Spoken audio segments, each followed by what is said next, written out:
nuestra serie. Hoy vamos a dar teología una vez más. Llevamos 3 seguidas de teología, hermano, que da historia de la iglesia. No, es que, bueno, la semana pasada tocaba historia de la iglesia, pero por factores externos ahí volvimos a dar teología. Entonces, hoy también realmente tocaba teología y la próxima semana ya es historia de la iglesia. Así que, pues ahí ya hasta la siguiente semana, si os permite, el jueves vamos a retomar la historia de la iglesia y donde nos habíamos quedado. Pero hoy vamos entonces a continuar con la cristología, que ya hemos hablado algunas cosas. Todavía faltan varios puntos, varios aspectos que tocar acerca de la cristología. Y bueno, Dios nos ha concedido hasta el día de hoy hablar de algunas cosas y empezamos hablando acerca de la divinidad de Cristo. Amén. Y la semana pasada y la antepasada estuvimos estudiando algunos versículos. No estudiamos solamente algunas partes, ¿verdad? Algunos fragmentos, pero de las palabras muy importantes, donde se ha recalcado la divinidad de Cristo y hablamos de la evidencia bíblica, ¿verdad? De por qué creemos que Jesús es Dios. Y lo primero que vimos es que la Biblia nos enseña, vimos algunos puntos, ¿verdad? Y algunas palabras en el original donde podemos ver o pudimos aprender que Jesús afirmó su propia divinidad. Y vimos los versículos de Juan, ¿se acuerdan? Capítulo 8, versículo 58 y Juan 10:30, donde él dijo en el primer versículo, ¿verdad? Dijo, antes de que Abraham fuese, yo soy. Hablamos que esto significa que él lo que dijo en el original, que antes que Abraham existiese, o antes de que Abraham empezara a existir, yo ya estaba vivo. Esta es una traducción alternativa al texto en el original. Yo ya estaba vivo, yo ya vivía. O sea, él ya es desde antes de que Abraham viniera. Y bueno, y la de Juan 10:30, del Padre y uno somos, estos versículos en el original, pues dijimos que están construidos gramaticalmente de tal manera que digan esto y no otra cosa. Entonces, en algunas traducciones y en algunas, bueno, específicamente en una, y en una corriente y también algunas más varias del cristianismo, suelen entender estos versículos de otra manera, de que Jesús dice, yo y el Padre estamos de acuerdo. Cuando dice yo y el Padre uno somos, precisamente en la traducción del Nuevo Mundo viene una traducción así, donde dice que la traducen o lo ponen así el versículo, yo y el Padre estamos de acuerdo, quitando así la unión en cuanto a la unión en cuanto a la naturaleza del Padre y el Hijo, que son de la misma esencia. Pero en el original ya miramos que ese no es el texto, ¿ok? Pero bueno, no íbamos a hablar de lo que, no solo lo que dicen otras corrientes en este momento, no, más adelante sí lo pudiéramos tocar, pero solamente firmamos estos 2 versículos. Ahora, ¿qué es lo que toca hoy? Bueno, hoy vamos a hablar acerca de los actos divinos de Cristo o la divinidad de Cristo en sus actos, y vamos a mencionar 3 aspectos o 3 actos, ¿verdad?, que podemos corroborar donde podemos aprender de la divinidad de Cristo. ¿Cuáles son esos 3 actos donde se ven la divinidad de Jesús, o donde podemos ver la divinidad de nuestro Señor Jesús? Bueno, la primera es que perdona pecados. La segunda que vamos a estar viendo es que domina la naturaleza. Y la última que vamos a ver es que Él recibe adoración. En estos 3 actos de nuestro Señor Jesucristo se muestran y se ven su divinidad, ¿ok? Entonces, vamos a empezar entonces, acompáñenme a leer mientras llega ahí, Marcos capítulo 2, versículos 5 al 7, vamos a leer Marcos capítulo 2, versículos 6 al 7, porque ahora que ya aprendimos que la Biblia a Jesús lo muestra, ¿verdad?, como que otros versículos ponen a Jesús como Dios, y luego Él mismo afirma ser Dios, y examinamos algunos versículos. Ahora vamos a ver en los actos, porque parte de la cristología, acuérdense, es aprender a entender la naturaleza de Jesús, su vida y su obra. Entonces, todas las acciones, todos los actos de Jesús nos dicen mucho de Él, bueno, nos dicen todo de Él prácticamente. Porque hay una frase que dice, por ahí, digo, habrá que tenerla con cuidado, pero tiene un grado de verdad, ¿no? Que dice que al final somos lo que hacemos. ¿Han escuchado esa frase? Somos lo que hacemos. Y yo le pregunto, ¿usted qué hace? No, pues yo pues ahí me ando robando el tiempo en el trabajo. Bueno, pues es un ladrón. Si usted roba es un ladrón porque es lo que hace. Bueno, ¿por qué se dice esta frase? Bueno, tiene ahí algunas cosas ahí, pero el matiz o tomando la lógica de esto es que nuestra naturaleza, quien nosotros somos, se ve reflejado en nuestros actos. Porque yo puedo decir muchas cosas, ¿sí o no? Yo puedo decir, no, yo sí me gusta el arte, voy a tomar este ejemplo, me gusta el arte, me gusta las pinturas y todo eso, pero yo nunca voy a exposiciones, no conozco ningún artista, ¿verdad? Pintor famoso, ni moderno, ni antiguo, ni nada. Pero pues yo digo que me gusta el arte, pero nunca hago nada relevante o que muestre esa realidad, entonces estoy siendo mentiroso. Si decimos que somos cristianos, pero no hacemos lo que un cristiano debe hacer, entonces somos mentirosos. ¿Qué es un cristiano? ¿Qué es ser cristiano? ¿Qué significa hacer cosas cristianas? ¿Okay? Y no, hermano, no es persinarse cuando pasamos por la catedral, eso cualquiera. Pero, ¿qué significa entonces ser cristiano? Entonces ahí, en nuestros actos, si decimos ser cristianos, porque cualquiera puede decirlo, vamos a demostrar si nuestra naturaleza es cristiana. En la integridad de nuestros actos, en la verdadera intención de nuestro corazón, también ahí se va a ver. Pero bueno, fíjense, 2:5 al 7 de Marcos, vamos a leer estos versículos, vamos a ver varios versículos, también vamos a estudiar algunos versículos también aquí, así que traiga su lápiz ahí bien afilado, su pluma, o si usted tiene mente de elefante o memoria de elefante, ¿sabían eso? Es que no se les olvida nada. Pues bueno, ahí que Dios nos dé capacidad. Vamos a leer 2:5 de Marcos hasta el versículo 7, dice así. Entonces, al ver Jesús la fe de ellos, dijo al paralítico, ¿qué le dijo? Hijo, tus pecados te son perdonados. Guardemos esta frase, fíjese, ¿eh? Hijo, tus pecados te son perdonados. Versículo 6. Estaban allí sentados algunos de los escribas, los cuales cavilaban en sus corazones. Versículo 7. ¿Por qué habla este así? Dice, blasfemias dice, ¿quién puede perdonar pecados? Sino solo Dios. Esta pregunta es muy interesante y vamos a ver por qué. Acompáñame a hacer una oración para ponernos en las manos del Señor. Amén. Oramos. Dios Padre, damos gracias en esta hermosa tarde ya una vez más porque nos ha permitido estar aquí. Queremos reconocer delante de su presencia que todo lo que hoy somos, todo lo que hoy tenemos es por su gracia. Y que nada sucede, Señor, Padre, sin que tenga un propósito detrás de todo. Por eso te pedimos que nos ayudes a cada día a entender que siempre hay una lección, Señor, en cada situación, en cada circunstancia. Ayúdanos a estar atentos a tu palabra, a todo lo que vamos a estar aprendiendo en esta tarde, porque necesitamos aprender de ti, de tu palabra, conocerte y crecer en tu conocimiento para vivir, Señor, agradándote y honrándote a ti, que a través de nuestras acciones se pueda mostrar la naturaleza que nos gobierna, Señor. Y si no es la tuya, Señor, ayúdanos a que sí sea cada día, Padre. Te lo pedimos en el nombre de Jesús y todos juntos decimos amén y amén. Ok, la última parte del versículo, que es la pregunta que hacen los escribas, dice, ¿quién puede perdonar pecados sino solo Dios? Esta pregunta es interesante por varias razones, pero lo primero que voy a mencionar antes de profundizar es que ellos entendieron exactamente lo que Jesús quiso decir ahí. O sea, ellos no... Porque muchas veces hay quienes lo dicen de una manera como... podemos entender esa parte, ¿no? De que leer la Biblia, estudiar la Biblia, no es cualquier cosa, es un súper trabajazo, sino, no, hombre, no. Pero hay muchas veces lo ponen de manera como que casi nadie puede entender la palabra de Dios.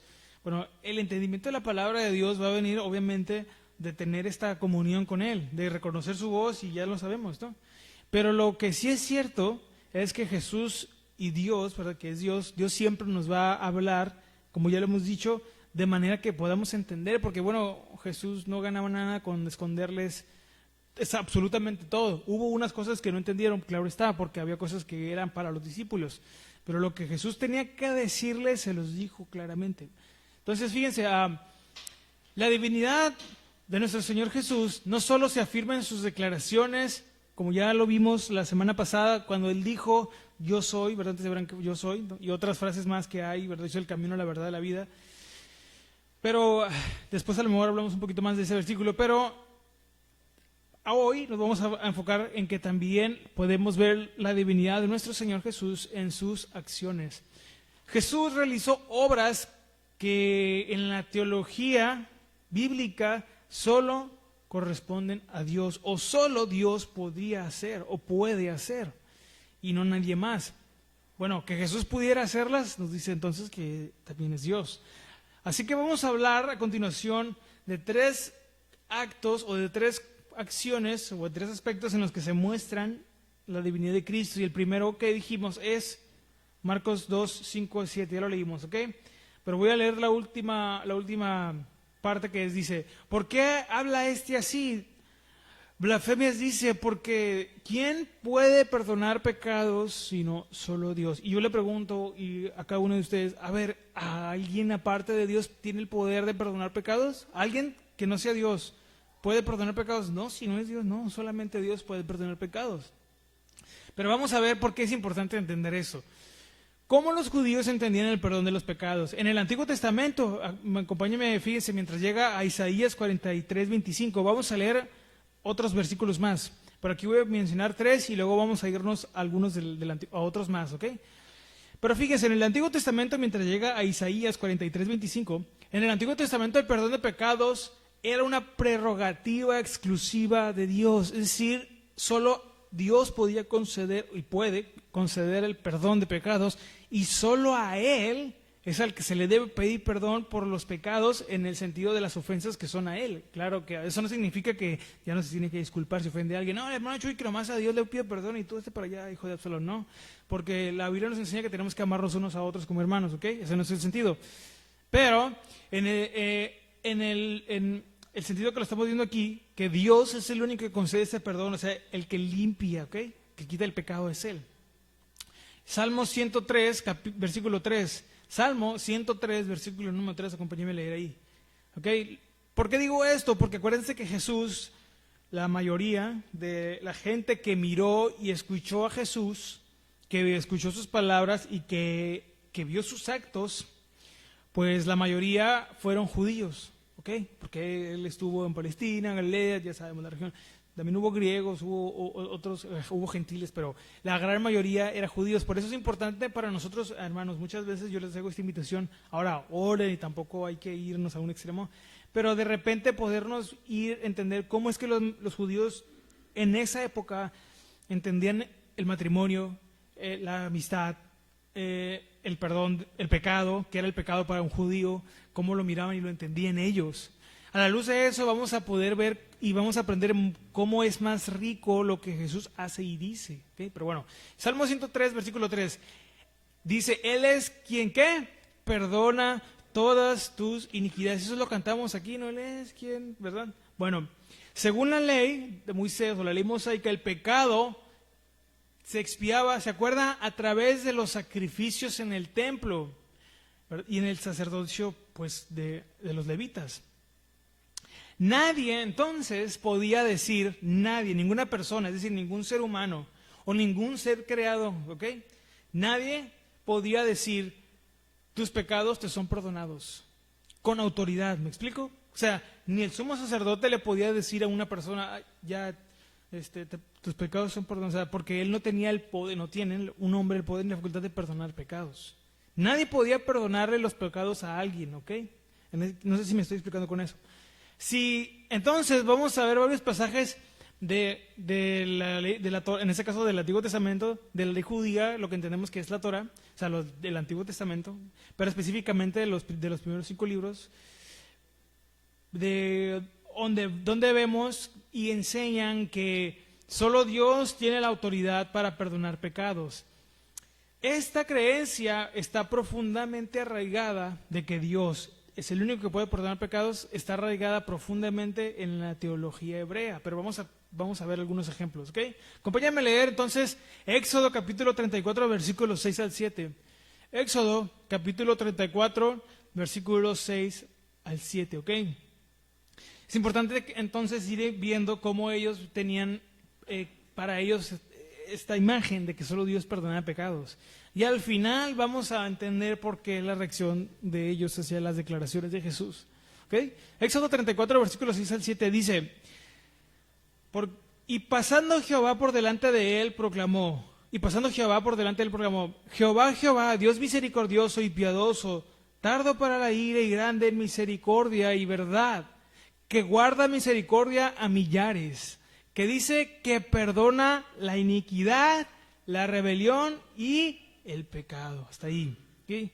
Dios es el único que perdona iniquidades. Dios mismo declara, Dios mismo nos dice que Él es quien perdona iniquidades, rebeliones y pecados. No se menciona aquí ninguna otra autoridad, ningún otro poder al que se le haya concedido. Fíjense, es muy importante, que solamente Él tiene la autoridad para perdonar pecados. Vámonos a Levítico 4:20, ¿ok? Levítico 4:20, porque aquí este versículo nos habla de que la expiación viene de parte de Dios solamente. La expiación solamente Dios la puede dar, ¿ok? El Levítico 4:20 dice: así hará con el becerro como hizo con el becerro de la expiación. Lo mismo hará con él y hará expiación por ellos y les será perdonado. ¿A quién se ofrecía el sacrificio que daba expiación? A Dios. ¿Ok? A Dios. Aquí vemos que el perdón de pecados requiere expiación a través de los sacrificios prescritos por Dios y que el perdón únicamente viene de Él. Esta era la manera en como ellos lo tenían, era el concepto, la imagen que ellos tenían, que el perdón solamente venía de Dios. Y en este caso, Dios lo daba, pero tenía que haber un sacrificio. Y fíjese, esto es muy importante al final también, esto hay que tenerlo en mente, ¿ok? Ahora, vamos al siguiente versículo, Números, o al siguiente pasaje, Números capítulo 14, versículos 18 al 19, vamos a leer ahí. Porque es muy importante entender esta parte, vamos a ir viendo, ¿ok? Números capítulo 14, versículos. ¿Qué pasa aquí? Aquí Moisés intercede, pero siempre lo vemos como un tipo de Cristo, pero fíjense. Jehová, tardo para la ira y grande misericordia, que perdona la iniquidad y la rebelión, aunque de ningún modo tendrá por inocente al culpable. Fíjense esto, vamos un poquito más adelante, dice: perdona ahora la iniquidad de este pueblo según la grandeza de tu misericordia, y como has perdonado a este pueblo como has perdonado a este pueblo desde Egipto hasta aquí. ¿Qué vemos aquí? Que Moisés intercede, ¿sí o no? Es el que intercede. Pero Moisés no puede perdonar pecados. ¿Quién es el que perdona?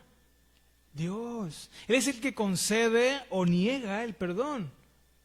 Pero aunque Moisés intercedió, el que perdona es Dios. Vamos al siguiente versículo, 2 de Samuel, capítulo 12, versículo 13. Fíjense, y todo esto los judíos de la época de Jesús, o al menos los que tenían la mayoría, por no decir que todos, ¿no? Porque obviamente que por razones muy obvias podría haber alguna excepción de que alguien que nunca haya leído la Torá, pero de alguna manera todos, en la época de Jesús, todos los judíos, los hebreos, sabían esto. Estos pasajes los tenían, no se los sabían completos, bueno sí, algunos sí se los sabían de memoria, hasta capítulos completos, pero fíjense, 2 de Samuel 12:13, vamos a leer. Dice así, 2 de Samuel capítulo 12, versículo 13. Entonces dijo David a Natán: pequé contra Jehová. Y Natán dijo a David: también Jehová ha remitido tu pecado, no morirás. David reconoce que el perdón viene de Dios. El profeta Natán no perdona a David, fíjense, no porque está amargado, sino porque no es que Natán haya estado, no, yo no te perdono, no, sino porque Natán no tenía el poder de perdonar el pecado que cometió David, sino que le comunica que Jehová ha remitido su pecado. O sea, Natán, el profeta, no le dice: no, pues ya, mira, ya yo hablé con Dios y ya, gracias a mí, ya te perdono. No, es Dios quien decide remitir el pecado de David, pero no el profeta Natán. Vamos con uno más, ya lo leímos, en Salmo 103, pero vamos a leer el versículo 2 y versículo 3, que es lo que cantamos. ¿Qué dice 2 y 3 de Salmo 103? Dice así: bendice alma mía a Jehová y no olvides ninguno de sus beneficios. Él es quien perdona todas tus iniquidades, el que sana ¿qué? Todas tus dolencias. El perdón es atribuido exclusivamente a Dios, no a sacerdotes y no a ninguna figura religiosa. ¿Ok? Fíjese cómo para los judíos no había nada ni nadie que perdonara o que otorgara perdón, sino solamente Dios. Había un ritual, es cierto, había algo que se tenía que hacer, un sacrificio, las ofrendas, pero no la persona que en este caso que oficiaba el sacerdocio era la que perdonaba, era Dios el que concedía el perdón. Vámonos a uno más. Isaías, como lo leímos al principio, 43:25, dice así, Isaías capítulo 43:25 dice, yo soy el que borro tus transgresiones. Fíjense, el Señor hablando, por amor de mí mismo.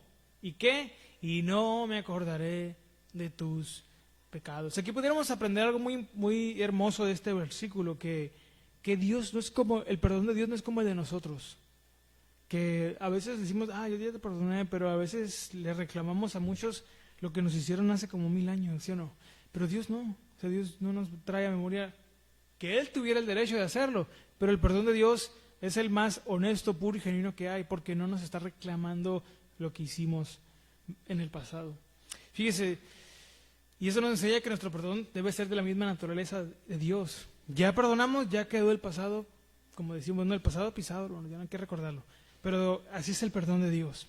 Aquí Dios habla en primera persona y nos enfatiza que solo Él tiene el poder de borrar las transgresiones. Bueno, entonces, en el entendimiento de un judío, en la doctrina judía o de la teología judía, ella enseña de manera clara que el perdón de pecados solamente Dios lo podía dar. Es algo exclusivo de Dios. Cuando Jesús dice entonces, ¿se acuerdan lo que le dice al paralítico?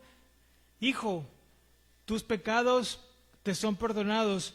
Los escribas reaccionan con indignación porque entienden, hermano, que Jesús está atribuyéndose un poder que le pertenece a Dios. Por eso se pusieron como, ¿verdad? Como tomates, ¿no? Todos ahí de coraje, todos rojos. Porque, ¿quién es este? Están diciendo. ¿Por qué dice estas cosas? Bueno, esto es un punto muy crucial para nosotros entenderlo en la cristología, porque Jesús no solo declara perdón, sino que lo hace con su propia autoridad y lo que nos demuestra su divinidad.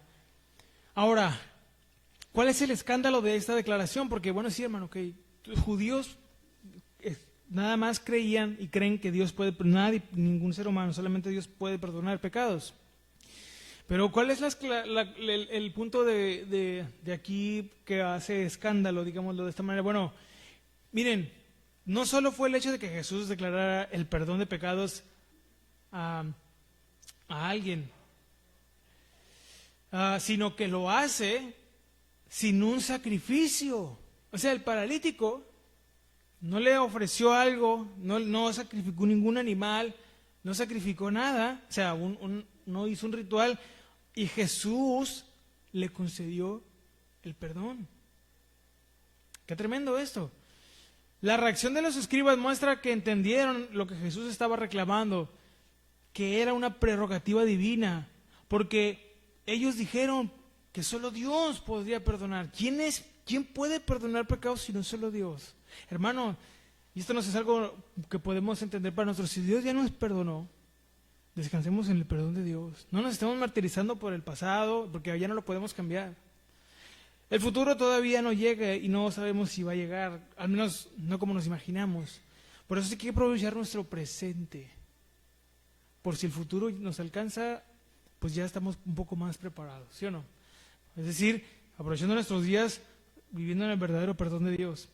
Ya no nos lamentemos por el pasado porque no lo vamos a poder cambiar, por más que quisiéramos. Allá está la mancha atrás, pero podemos trabajar para que eso no se repita en el futuro o en nuestro presente, que ya no sea una realidad. Ahora, si Jesús no fuera Dios, entonces, regresando a nuestro punto central, no fuera Dios, esta declaración habría sido una blasfemia, y lo fue a los oídos de los judíos.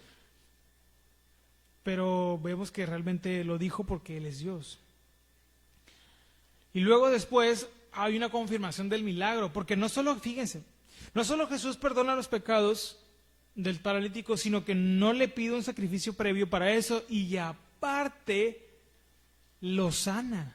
Ahora, para probar que tenía la autoridad de perdonar pecados, Jesús sana al paralítico. Vamos a leer en Marcos 2, vámonos al versículo 10, fíjense, y al versículo 11.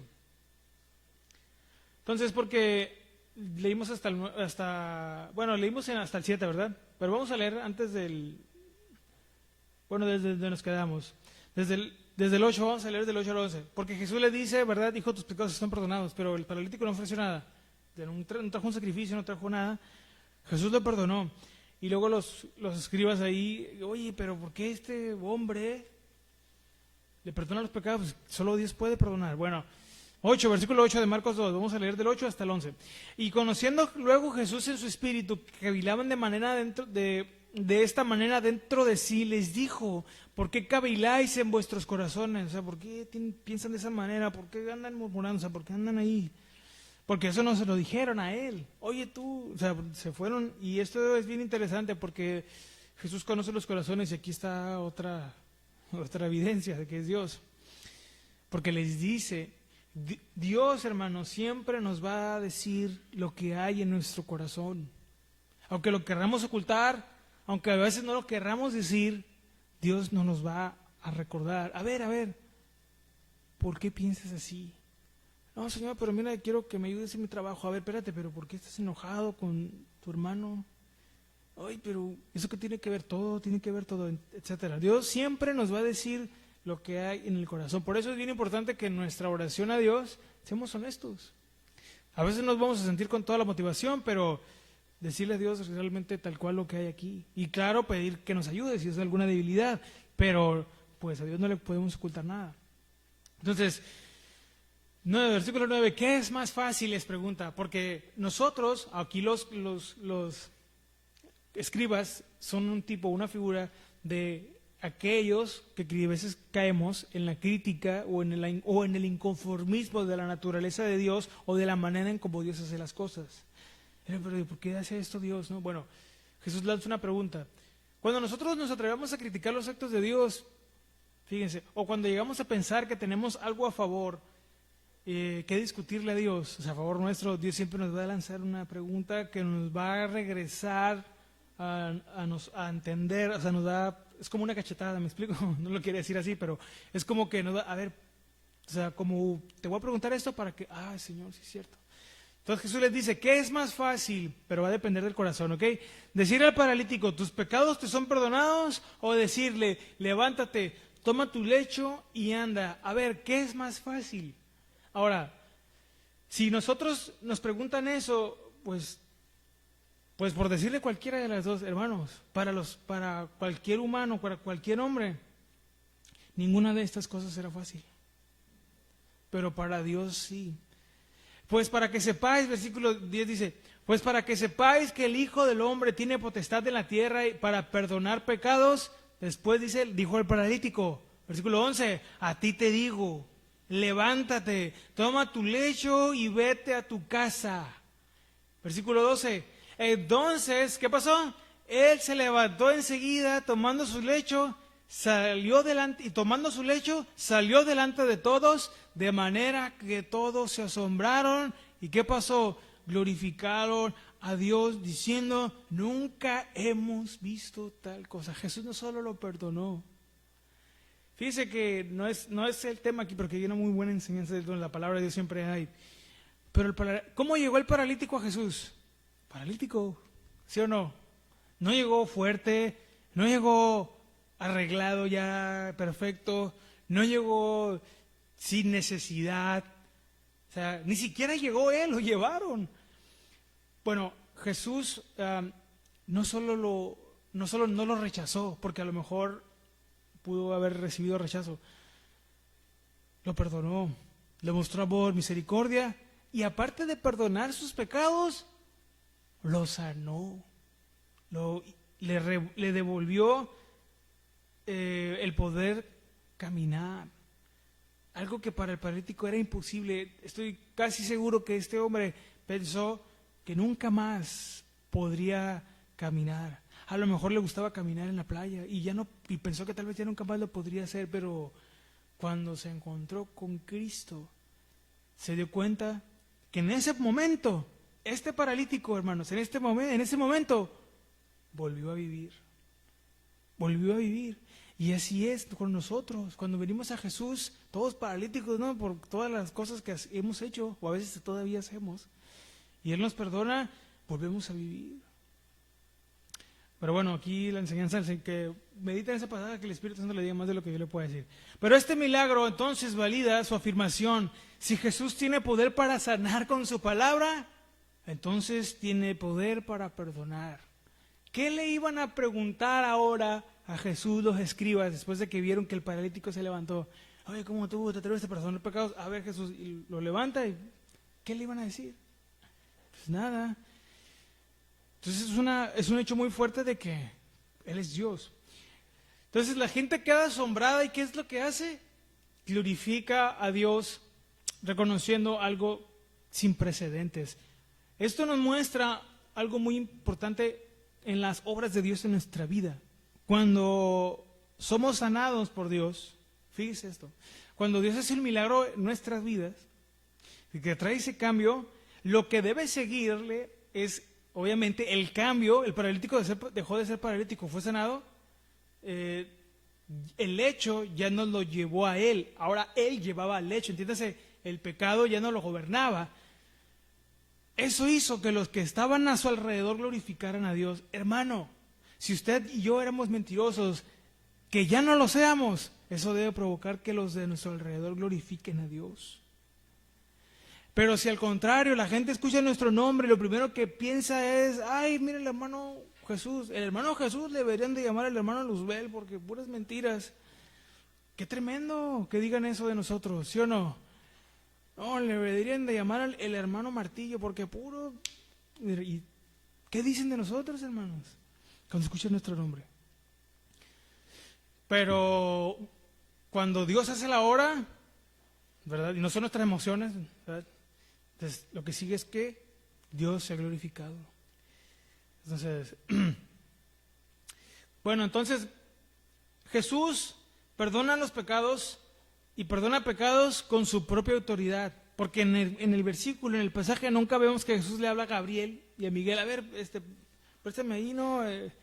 Algo de poder, y luego te lo regreso en el reino, ¿no? O sea, Jesús con su autoridad perdonó los pecados de este paralítico. Algo que solo Dios podía hacer. Esto es una prueba entonces irrefutable sobre su divinidad. No solo perdonó el pecado, no ocupó un sacrificio previo, sino que lo sanó. Y si lo sanó, muestra que había sido perdonado. Entonces, cuando el perdón de Dios es real en nuestra vida, hay sanidad, hermanos, en nuestro corazón.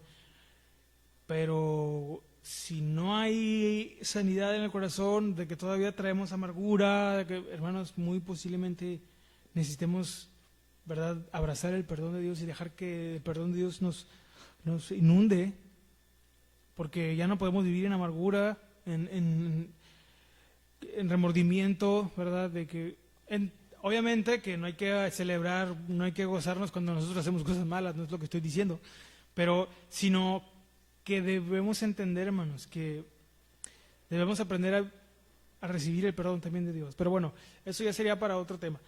¿Qué más? Vamos a otro acto. Vamos a hablar de que Jesús domina la naturaleza. Acompáñame a leer Mateo capítulo 8, vamos a leer ahí. Mateo capítulo 8, versículos 26 y 27. Bueno, sí quedó claro esta parte de lo del perdón, ¿verdad? O sea, Él perdonó y lo sanó. Pero le dijo: tus pecados están perdonados. Nadie podía perdonar pecados sino solo Dios. Los judíos lo tenían bien claro. O sea, ellos no iban a aceptar: oye, pero tú, ¿quién eres qué para perdonar pecados? Que alguien dijera eso era bien grave, hermanos, para ellos. Era algo, porque bueno, solo Dios puede perdonar pecados. Pero bueno, Mateo 8, 26 dice así, y 27. Él les dijo: ¿por qué teméis, hombres de poca fe? Dice a sus discípulos, ¿no? Y alguien dice: no, es que el Señor no, siempre Dios, no. A ellos les decía hombres de poca fe, pues no tenían fe, ya lo tenían bien desesperado, ¿no? Pero Jesús siempre hace ver la realidad de nuestro interior, acuérdense, ¿okay? Hombres de poca fe, les dice. Entonces, levantándose, reprendió los vientos y al mar, y se hizo, ¿qué? Grande bonanza. Y los hombres se maravillaban, diciendo: ¿qué hombre es este, que aún los vientos y el mar le obedecen? Bueno, Dios, hermanos, es el único que controla la naturaleza. En el Antiguo Testamento Dios tiene la autoridad sobre la creación. Acompáñame a leer Salmos capítulo 89, versículo 9, o el Salmo 89, versículo 9. Fíjese lo que dice ahí. Salmos capítulo 89, versículo 9. Dice: tú dominas la braveza del mar. Cuando se levantan sus ondas, tú las sosiegas, dice esta versión. Tú las sosiegas, bueno, es la Reina Valera. Tú dominas la braveza del mar. Así que si hermano o hermana, su esposa es un mar, el Señor la va a sosegar. Pero es el único que sosiega la naturaleza, fíjense. Cuando se levantan sus ondas, ¿qué dice? Tú las sosiegas. Él tiene el poder sobre la fuerza de la naturaleza. Hemos visto, es algo muy triste, pero hemos visto cuando hay tsunamis, ¿verdad? Los videos, ¿verdad? Cómo se ven las olas. Dios tiene el poder sobre esa fuerza. Fíjese el poder de Dios, de detener eso. Dios tiene el poder de controlar eso. Job capítulo 38, versículos 8 al 11. Fíjense, vamos a leer ahí. Job capítulo 38, versículos 8 al 11. Vamos a leer. Aquí Dios, bueno, es muy extenso, pero nada más vamos a leer algunos versículos de ahí, porque, bueno, pues es prácticamente todo el capítulo. Aquí esto ya lo leímos hace poquito, ¿verdad? En una enseñanza, pero aquí es donde Dios le habla a Job. Dice, 8 al 11 del capítulo 38 de Job. Dice: ¿quién encerró las compuertas el mar cuando se derramaba saliéndose de su seno? Cuando puse yo nubes por vestidura suya y por su faja oscuridad. Y establecí sobre él mi decreto. Le puse puertas y cerrojo y dije: hasta aquí llegarás y no pasarás adelante, y allí parará el orgullo de tus olas. O sea, Dios está haciendo una pregunta diciendo que ¿quién hizo todo eso sino solo yo? Pues nada y nadie más podía. Bueno, aquí el pasaje tiene otra enseñanza, pero no vamos a ahondar ahí. Pero bueno, Dios es el que pone los límites, hermano. Los límites de la naturaleza y bueno, y también de cierta manera los límites de nuestra vida. O sea, Dios, si nos marca un límite, hay que respetarlo, porque aquellos que intentan rebasar los límites de Dios terminan destruyéndose a sí mismos. Pero Dios declara que Él es el que pone los límites al mar. Aquí no les tengo el dato exacto, pero luego ahí lo buscan, ustedes son muy inteligentes para investigar. Pero hay dos océanos que no se mezclan. No sé si han mirado esas imágenes, que no se mezclan. Fíjense qué tremendo. De hecho, fíjense, el agua, curiosamente, aquí un dato científico ahí para que, esto es gratis, hermano. O sea, el agua, por su composición química, o sea, no sé si ha visto que el agua H2O, el H2O, las dos moléculas de hidrógeno y la de oxígeno, por su composición química, según la ciencia, es extraño que sea líquida. No debería ser. Y el hielo, son cosas que la ciencia realmente la ciencia no, solamente porque sucede, pero hasta ahí llega la ciencia, ¿no? Pero el hielo no debería flotar. Pero bueno, sucede, porque Dios es el que establece esos límites, ¿no? Qué tremendo. Pero bueno, vamos a Salmo 107, versículo 29. Salmos capítulo 107, versículo 29 dice: cambió la tempestad en sosiego y se apaciguaron sus ondas. Ok, entonces los judíos entendían que el poder de Dios que el poder sobre el mar era exclusivo de Dios, porque aquí hay una simbología muy interesante, pero no vamos a pararnos mucho ahí, pero el mar es impetuoso, es una fuerza de la naturaleza que para los judíos era algo impresionante. Y lo único que la puede detener o mantener o sosegar o controlar o limitar es Dios. Entonces, el poder sobre el mar es exclusivo de Dios. No había precedentes de alguien ordenando al viento y al mar para que se calmaran con su palabra. Cuando vieron que Jesús hizo eso, híjole, y los discípulos quedaron como, ay, ¿quién es este? Pues es Dios. Es Dios. ¿Qué más? Jesús actúa con autoridad divina. Miren, no ora ni invoca el poder de Dios como lo haría un profeta, sino simplemente lo reprende. La palabra en griego implica una autoridad suprema. cuando lo dice. Su acción es inmediata. Fíjense, el mar que tarda en calmarse tras una tormenta se aquieta de golpe a la voz de Dios. Porque Dios tiene ese poder de hacerlo. Por más feo que pueda estar el panorama, Dios en un instante lo puede cambiar todo. Así fue con nosotros, en la tempestad de nuestra vida vino Jesús y lo cambió todo, ¿sí o no? Ahora, la reacción de los discípulos refleja asombro y miedo también, lo que indica que comprendieron que esto no era una señal insignificante o una coincidencia, sino un acto que revelaba la identidad de Jesús al detener la tormenta, al detenerla, no detenerla solamente, sino desaparecer la tempestad. Bueno, la pregunta, ¿qué hombre es este?, es clave. Miren, los discípulos estaban confrontados con una manifestación de divinidad. En la mentalidad hebrea, alguien que manda sobre el mar no puede ser un simple hombre. Alguien que tiene el poder para calmar el mar no puede ser un hombre simplemente. Entonces, Jesús demuestra su poder sobre la creación de la misma manera que Dios, que Jehová, en el Antiguo Testamento. Su autoridad sobre el mar es una prueba de su clara divinidad. ¿Qué más? Vamos con el último acto de Jesús, o el último acto que muestra su divinidad, y es que Jesús recibe adoración. Él recibe adoración. Vamos a leer aquí 2 versículos. Vamos a leer Juan capítulo 20, versículo 28. Acompáñame a leer ahí, Juan capítulo 20, versículo 28. Y al igual que los demás, ¿verdad? 20, 28 de Juan. Fíjense lo que dice ahí. Este es un versículo muy interesante. Es un versículo ahí, sí subrayelo con morado o no sé, algo que lo recuerde, hermanos. Pero fíjense lo que dice aquí, Juan 20, 28. Entonces Tomás respondió y le dijo, Señor mío y Dios mío.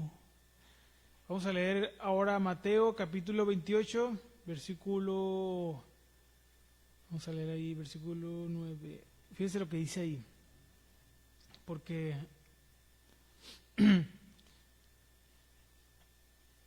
28:9 de Mateo dice así: He aquí Jesús les salió al encuentro diciendo, salve, y ellas acercándose, ¿qué? Abrazaron sus pies y le adoraron. Le adoraron. Ok. Primero vamos a analizar aquí, este es lo último y aquí cerramos, pero vamos a analizar estos versículos, ¿ok? Parecido a lo que hicimos la semana pasada. En el primer versículo que leímos, que fue el de Juan 20, 28, Tomás reconoce a Jesús como Dios, porque ¿qué le dice Dios? Señor mío y Dios mío, le dice. Tomás usa 2 títulos aquí que son directos de reconocimiento de divinidad. El primero que usa es Señor o mi Señor. En griego la frase completa es Kyrios o Kurios Mou, equivalente a un título que se usa para, bueno, de hecho, Kyrios o Kurios, ¿verdad? Kurios, es el equivalente a Jehová del Antiguo Testamento en griego, en este caso, bueno, del Antiguo Testamento en hebreo, pero acuérdense que hay una traducción al griego, ¿se acuerdan? La Septuaginta. Bueno, en esa versión del Antiguo Testamento en griego, el nombre Jehová, en griego, en vez de escribir Jehová, en griego escriben Kurios, que es Señor. Y bueno, Kurios es el equivalente a Jehová, ¿ok? En griego. Y luego le dice Dios mío, que en griego es Theos Mou. Fíjense, Jesús, al escuchar estas 2 afirmaciones, no lo corrige. ¿Sí notamos esta reacción? No lo corrige, sino que acepta la adoración. Cuando Tomás exclamó, estas 2 frases, estos 2 títulos, nos muestra algunas cosas muy significantes según el idioma en griego. En el versículo que leímos ahí de Juan para comprender plenamente este significado, esta declaración, vamos a analizar un poquito más el significado, ¿verdad?, en su contexto lingüístico y también en el contexto teológico. La palabra kurios, ya dijimos que significa señor, pero en griego también significa amo, dueño o dueño, y era un término común para referirse a alguien con autoridad, ¿no?, como el César, ¿no? Sin embargo, en el contexto judío y en la Septuaginta, que ya dijimos que es la traducción del Antiguo Testamento hebreo al griego, kurios era el título que se usaba para traducir el nombre divino de Jehová, que en hebreo eran 4 consonantes, pues en griego escribían kurios. Por ejemplo, Éxodo 3:15 dice, Jehová, la palabra Jehová en español es traducido como kurios en la versión griega. En el Salmo 110, en el versículo número 1, no lo vamos a leer, pero nomás estoy citando las referencias, dijo el Señor a mi Señor, dice así. O sea, dijo el kurios a mi kurios, es lo que dice en griego, ¿okay? Estas dos, es un pasaje mesiánico que después ya vemos, ¿no? Pero aquí se usa, esta palabra se usa en referencia a Dios, es un pasaje mesiánico. Cuando Tomás lo llama, entonces, mi Señor, mi kurios, está reconociendo que Jesús no es solo su maestro, es su Señor. Porque a muchos nos gusta que Jesús sea nuestro maestro, ¿sí o no? Ay, pues que me diga lo bien que me porto. Sí, pero Jesús tiene que ser nuestro Señor también. Porque si no es nuestro Señor, ¿cómo entonces vamos a reconocerlo como nuestro maestro? No, tiene que ser todo completo. Bueno, Jesús no es solo su maestro, sino lo reconoce como su Dios. Después le dice Señor mío, y luego le dice Dios mío. En griego, pues la frase completa ya dijimos que es Theos Mou. La palabra en griego para Dios es Theos, que es el término griego para Dios, el término genérico para Dios. En el judaísmo, la palabra Theos se refería exclusivamente, o sea, en el Antiguo Testamento griego, al Dios verdadero, al creador del universo. Tomás no está usando Dios en un sentido figurado, sino literal. Es decir, si hubiera querido decir que Jesús solo era un gran líder o enviado de Dios, habría dicho una palabra como mi maestro, o sea, mi didascalos. Pero dijo mi kurios y mi theos, mi Señor y mi Dios. Además, el uso del artículo definido o, porque en griego es o theos, antes del este artículo definido, antes de la palabra theos, enfatiza que se trata del Dios absoluto, no de un Dios menor o un simple representante de Dios. O sea, en el original está escrito de manera que se refiere al único Dios verdadero. Porque la frase completa, bueno, aquí ya entramos en algo más de gramática, pero la frase completa indica que ambos títulos se refieren a la misma persona. Cuando le dice Señor mío y Dios mío, en el original los está dirigiendo a la misma persona. ¿A quién? A Jesús. Jesús es Señor y Dios. No es que Tomás esté dirigiéndose a dos seres distintos, como que uno es Señor y otro es Dios. No, Jesús es las dos cosas. Jesús y Dios, sino que Jesús es Dios. Y Dios el Padre, que tiene los mismos títulos en el Antiguo Testamento, recibe también estos reconocimientos. Así que Tomás está reconociendo que Jesús es tanto su Señor como su Dios. Tomás reconoce aquí la divinidad de Jesús. Y la reacción de Jesús confirma que Tomás estaba en lo correcto, porque no lo rechaza. Luego le dice, porque en el versículo más adelante, en el 20, fíjense, dice ahí, ¿qué fue lo que le dijo Jesús a Tomás? Versículo 20 versículo 29 de Juan 20, dice, Juan 20, 29, porque me has visto, Tomás, creíste. O sea, no le estaba diciendo, no, yo no soy Dios, no, yo no soy Señor. No, le dijo, porque me has visto, creíste. Creíste ya lo que soy, porque soy yo Dios y Señor. O sea, Jesús está diciendo, no vayan a tergiversar aquí, hermano Chuy anda de viaje. No. O sea, que Jesús es lo que está diciendo, ¿ok? Y luego dice que bienaventurados los que no vieron y creyeron. Pues por la gracia de Dios, si hemos creído sin ver, somos bienaventurados, hermanos. ¿Ok? Dice, entonces Jesús no corrige a Tomás como lo haría un profeta o un simple maestro si alguien lo adorara por error. Hermanos, cualquier hombre que le acepte adoración o salga corriendo de ahí. Pero Jesús, al ser Dios, acepta la adoración. Y él aprueba la adoración de Tomás. Para un judío, hermanos, que esto es lo más interesante, o no, otra cosa interesante de esto, no lo más interesante, pero otra cosa muy interesante, pero para un judío monoteísta como Tomás, porque ellos eran judíos, hermanos, acuérdense, llamar a alguien mi Dios significaba reconocerlo como Jehová, como Yahweh, el Dios de la creación, el eterno Dios creador, el autoexistente, el que es, ¿verdad? El que era, es y el que ha de venir. Esto demuestra que, primeramente, Tomás entendió que Jesús no era un simple enviado de Dios, que sí fue enviado, pero era más que eso, sino que era Dios mismo en carne. Jesús no solo resucitó como un ser humano glorificado, sino como el Señor y Dios de Israel.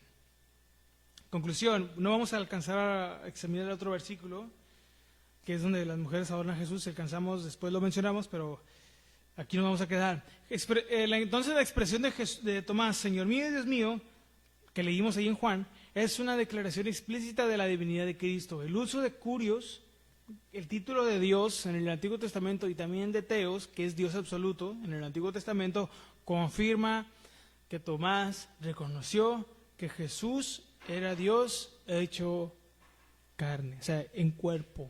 ¿Okay? Él lo reconoció.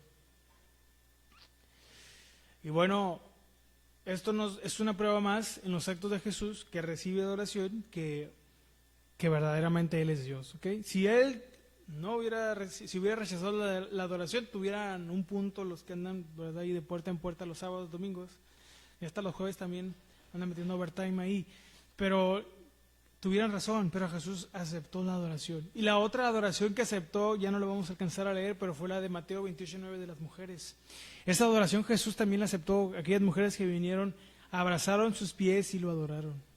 No la rechazó, aceptó la adoración. Pero bueno, hasta aquí nos vamos a quedar. Si Dios permite, la próxima semana vamos a continuar. Es la historia de la iglesia, la otra semana es la historia de la iglesia, y ya para la próxima ocasión de teología ya vamos a hablar acerca del desarrollo histórico de esta doctrina de la divinidad de Cristo, y vamos a hablar un poquito del Concilio de Nicea, de algunas implicaciones y una aplicación práctica para después ya pasar a la humanidad de Cristo. Amén. Ahí donde se encuentra, ¿por qué no me acompañan a hacer una oración? Vamos a orar para cerrar este tiempo y nos vemos el día sábado, si os permite, aquí a las 5:30. Amén. Oremos. Dios Padre, damos gracias en esta hermosa noche ya porque nos has permitido estar aquí. Hoy queremos reconocer delante de ti, Señor, que pues no hay nada Señor, que tú no puedas hacer. Y todo lo que tú eres y todo lo que haces simplemente nos maravilla, como dice el canto, maravillado estoy de ti. Y gracias porque siendo el Dios que tú eres, el todopoderoso, el autosuficiente, el único independiente de todo, así siendo todo majestuoso, glorioso y hermoso, Señor, tú brillaste para salvarnos, para tomar nuestro lugar y para darnos un lugar contigo en tu casa. Perdónanos cuando no hemos valorado eso, Señor. Cuando las cosas aquí en la tierra nos han abrumado tanto la mente y el corazón que se nos olvida que, Señor, que tú diste, tu amor fue tanto que diste tu vida por nosotros. A veces nos duele cuando nuestros seres queridos nos lastiman, nos hieren, o a veces pensamos que nadie nos aprecia, nos quiere. Señor, pero se nos olvida que tú diste tu vida por nosotros, por alguien como yo, alguien que para la mayoría tal vez no era el más brillante del grupo o de la cuadra, alguien que tal vez fue rechazado, Señor, o alguien que tal vez no se sentía tan a gusto, conforme con quien era, que buscaba llenarse en vicios, Señor, en excesos, o que tal vez, incluso tal vez alguien, espero que no sea el caso, intente buscarlo en eso, pero tú nos miraste de otra manera, y estuviste a dar lo que nadie jamás podría haber dado para rescatarnos. Perdónanos cuando se nos olvida que tú nos amaste de esa manera y que tú nos amas de esta manera. Ayúdanos a que esta realidad de que tú eres nuestro Dios y nuestro Señor cada día nos fortalezca y nos anime, Señor, a mantenernos fieles a ti, de que tú entregaste todo para rescatarnos. Sinceramente, tal vez no lo valíamos tanto, pero eso no lo sabremos hasta aquel día que estemos delante de ti. Saber que tú entregaste todo con ese amor tan sublime y tan eterno, inagotable, Señor. Guárdanos, Padre, de creer, Señor, que no es suficiente, Señor. Cuídanos nuestra mente y nuestro corazón y ayúdanos a vivir en esa verdadera fidelidad y obediencia a ti. Ahora te pedimos, Señor, agradecidos por lo que hasta ahora nos has concedido, que nos lleves con bien a nuestra casa, a nuestro hogar, guarda nuestros vehículos de toda falla, Señor. Tu accidente, ayúdanos a estar atentos al camino para llegar con bien y también agradecerte por nuestra casa, por nuestra familia, por nuestro hogar, por todo, Señor. Porque es cierto que pudiéramos estar mejor, a veces desearíamos tener otras cosas, pero la verdad es que pudiéramos estar peor, Señor. Gracias te damos y todos juntos decimos amén y amén. Nos vemos.